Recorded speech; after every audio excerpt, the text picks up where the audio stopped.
You dream of playing your guitar, but you don't have the time? Sound familiar? Today I give you 3 tips to find the time you need to get great at guitar. So stay tuned.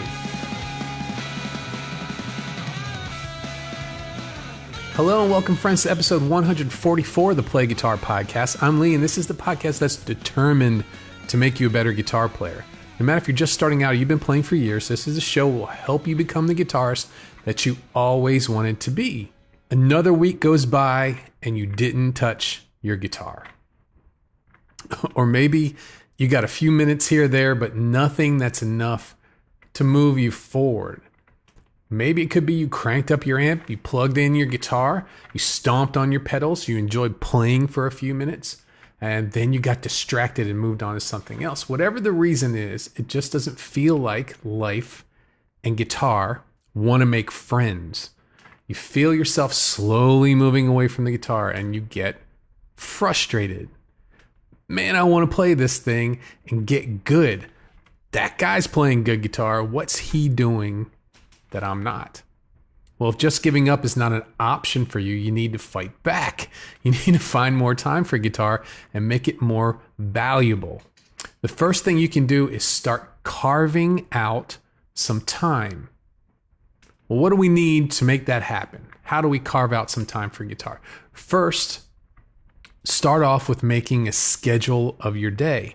And be honest, because you can't fix something if you don't know what the problem is. And this isn't some sort of made up schedule of what you think your perfect productive day would be. It's just a map of all the stuff you do and how much time it takes for you to do it. Step 2, take a look at your daily map of stuff. That's easy to do, right? Simple. Just sit and look at it for 1 minute. No distractions. You can even set a timer. Finally, see what pops out at you. What's the thing on your daily map that just screams, I should probably do something about this? It could be the hour it takes just to go to Starbucks and come back. It could be the 3 hours that you're playing video games. Right now is the time to make some decisions. Our goal here is to carve out time. We're not getting rid of anything. We're not replacing anything. You don't have to lose anything just to carve out some time. You just need to realize exactly what you're doing. Find the offending activity and decide, I'm going to cut this down a bit.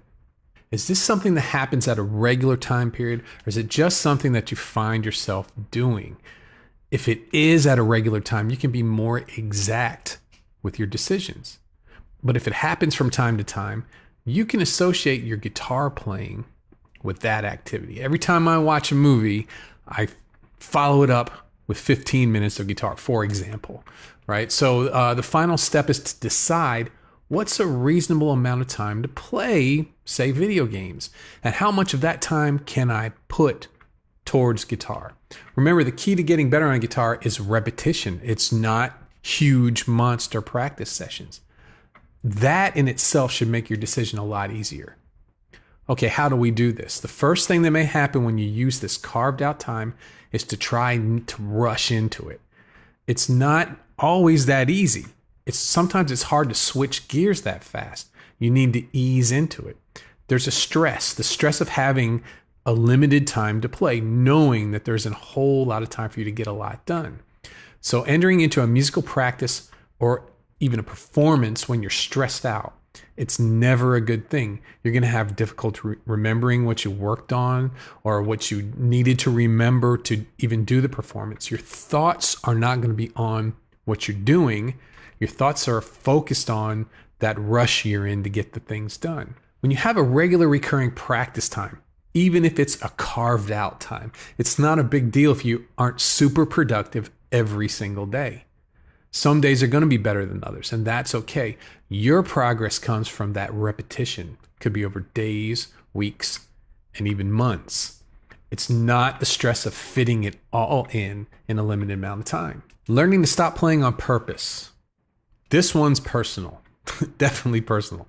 Once I start playing, it's hard for me to stop. I start getting ideas, I lose track of time, and before you know it, I've used up all of my time for the other stuff I had to do. What that does for me, it takes me completely away of any sort of routine, and eventually that means I don't have time for the guitar. it backs everything else up I got to do. And when it happens, those things get moved to the next day. And that's no practice time for the next few days. If I had just stopped playing, regardless of what I was doing or what I was feeling, I'd be able to keep on schedule. And when I'm on schedule, I stay in the power of repetition in a zone. And that's much more valuable than anything I could have been doing when I went overtime in my practice. All right, let's talk about letting things go. What do we need to do to let something go? Find some time here. So first thing you need to do is you need to take a look at the activities and the responsibilities that you currently have. For me, there was one time where I wasn't paying attention to all the stuff I needed to do, and I decided to take on the harmonica and dobro at the same time. Didn't work out. That's all I'm going to say. Second, ask yourself if you're overwhelmed and be honest with yourself.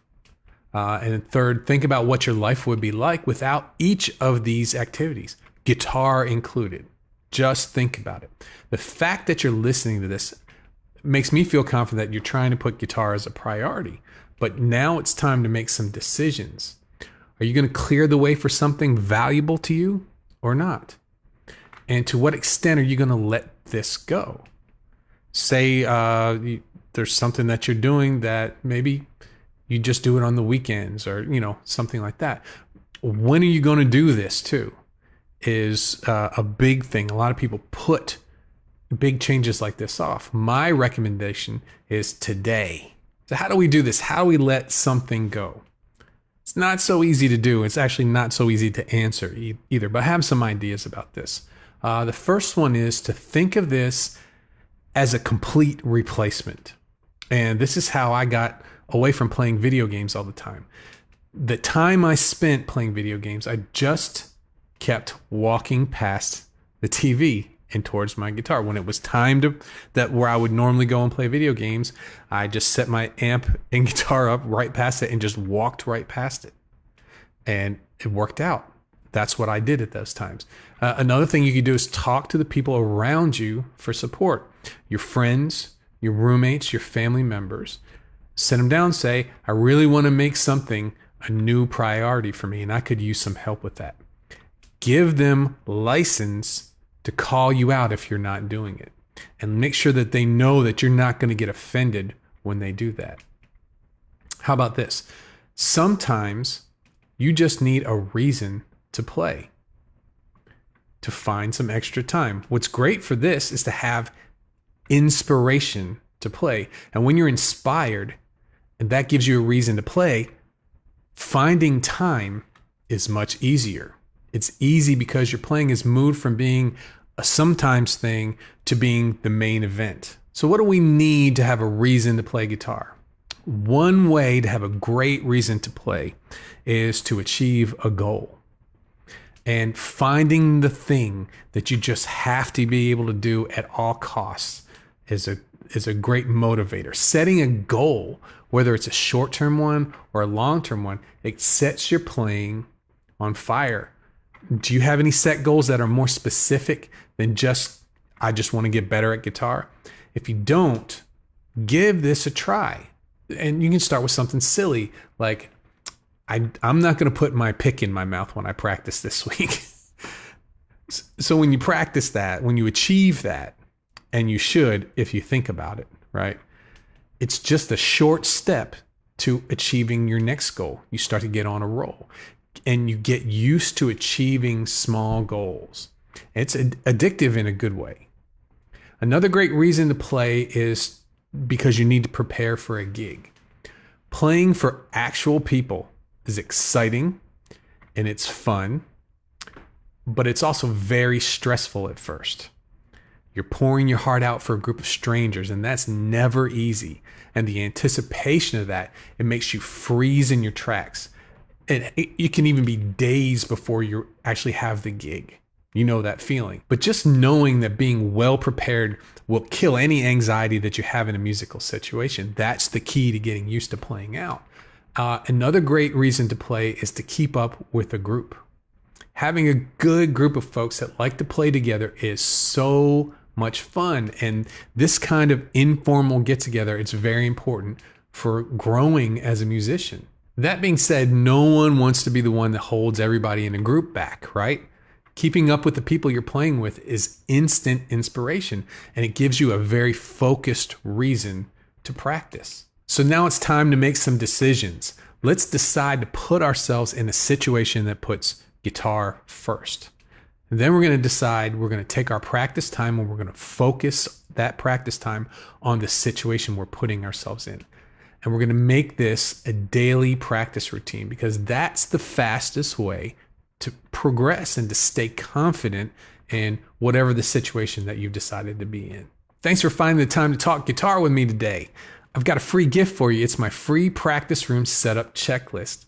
Whether you've carved out some time or you let something else go, or maybe you found a really great inspiring reason to play, you need to make the most out of your time. So setting up your practice space for maximum progress and minimum distraction, that's the key to getting the success on the guitar that you want. So make sure you download this free guide. It's at playguitaracademy.com/practice. That's it. Okay, so that's a wrap. Thanks for joining me today for the Play Guitar Podcast. If you like what you heard, please subscribe to the show in Apple Podcasts or your favorite podcast player. Also, I really appreciate if you could leave a review for the show. If you're new and you're just starting on the guitar, head on over to starthereguitar.com and check out my premium 11-week beginner course, and that will give you the foundation you need to move forward correctly on the guitar. Follow me on all of my different social media pages. Links to them are playguitaracademy.com. Thanks again, and I'll see you on the next episode.